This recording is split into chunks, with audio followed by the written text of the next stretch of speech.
Hello everyone, I'm Dr. Adrian. I'm a neurosurgery resident in Chennai, India, and this is my YouTube channel. So I thought I'll kick off my first video with why I chose neurosurgery. So let's go.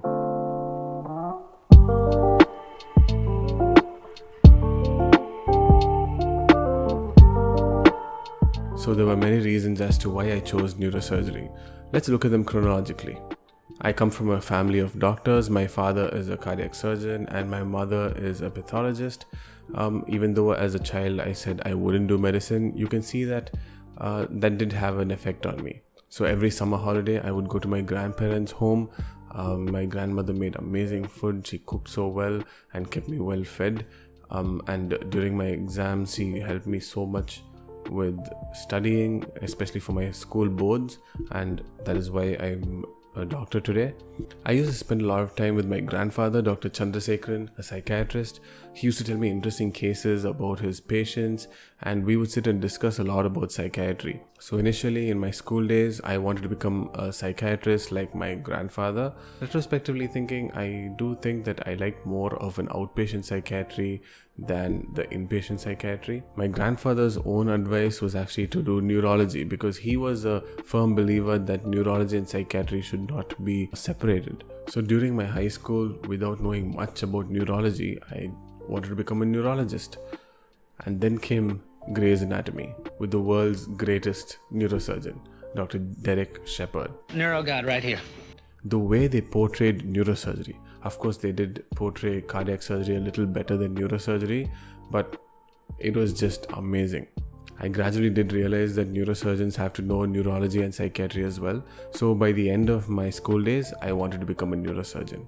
After getting into medical college, there were multiple factors which pushed me further into neurosurgery.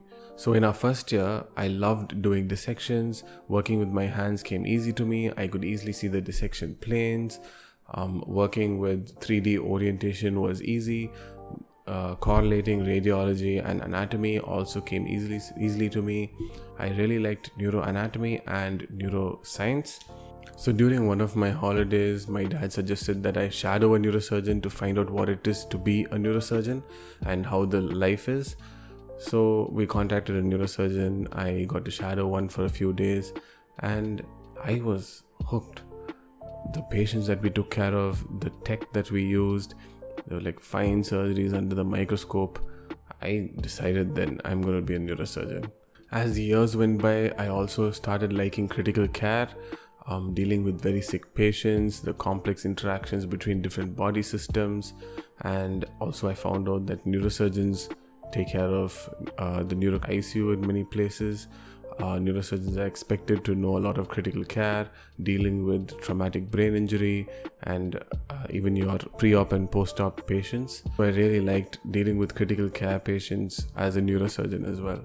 More than just surgery, I loved talking to patients, getting to know them, explaining to them about their condition, and educating them on how to deal with that condition.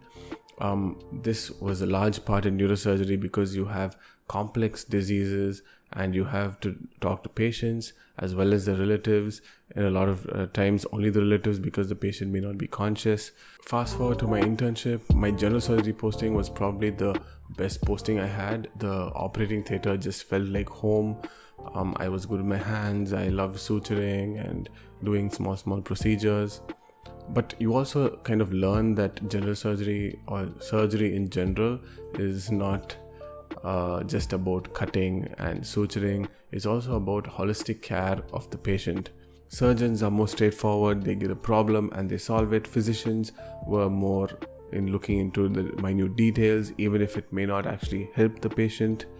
So neurosurgery was a good combination of whatever I liked: neuroanatomy, radiology, psychiatry, neuroscience, critical care, and also I really wanted to work on finer blood vessels and finer structures than a cardiac surgeon. So during my college days, I did want to read about what it is to be a neurosurgeon. So I got this book, When the Eye Hits Your Brain by Frank Wojtosik, and it was basically about a neurosurgeon's experience during his residency days, about the patients he saw, about the cases he went to, about the colleagues he had, the relationships that he made, and I got a good idea about what neurosurgery residency would be like, and also what life as a neurosurgeon would be like. I also got this other book, Do No Harm by Henry Marsh, and that really was an eye-opener to the philosophy behind neurosurgery. There were a few quotes that really made me think and fall in love with neurosurgery even more. Every surgeon carries within himself a small cemetery, where from time to time he goes to pray, a place of bitterness and regret, where he must look for an explanation for his failures. There was also another nice quote. The operating is the easy part. By my age, you realize that the difficulties are all to do with the decision making. So how Dr. Henry Marsh spoke about the triumphs and failures in his surgeries and taking care of patients and decision making really opened my eyes to a new side of the field of neurosurgery. I really liked how he spoke about how we form a relationship with the patient. You kind of understand multiple facets of the patient's life, and you have to take into account many factors about the patient, his relatives, about the neurological deficits that the patient has, and all of these factors play a big role in how you would treat the patient. So these conversations require a lot of patience and empathy, and it does take a lot of time. This also means that you have a lot of responsibility to take care of your patients because they do trust you a lot. And also we have to keep on advancing our field so that we can provide the best care to our patients. There was also this other book which was called The Tree of Knowledge, which was given to me by my parents when I was around, when I was 5 years or 6 years old. And there was this chapter on neurosurgery as well as another chapter on microsurgery. And for some reason, just watching the surgeon operate under the microscope was very interesting to me. Maybe I had a predisposition at that age itself.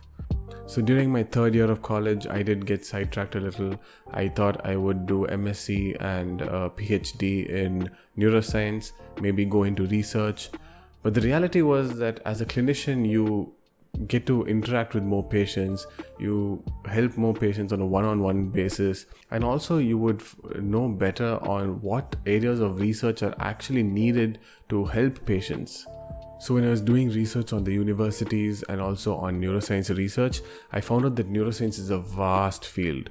There was cognitive neuroscience, there's computational neuroscience, there's behavioral neuroscience, neurophilosophy, neurogenetics, proteomics. You have to know cellular biology, molecular biology. When you go into computational neuroscience, you have to know coding. If you want to go into brain-computer interfaces, you have to know robotics and again coding and computer science. And when you do neurosurgery, you don't just know about surgery and neuroscience.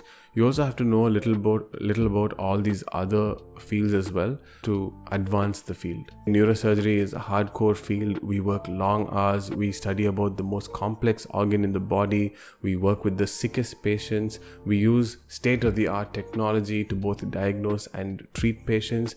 We also work with the most finest structures in the body, and neurosurgery is an evolving field. So there's so much research going on in each of the subspecialties of neurosurgery, and at the end of the day, all the hard work is so worth it.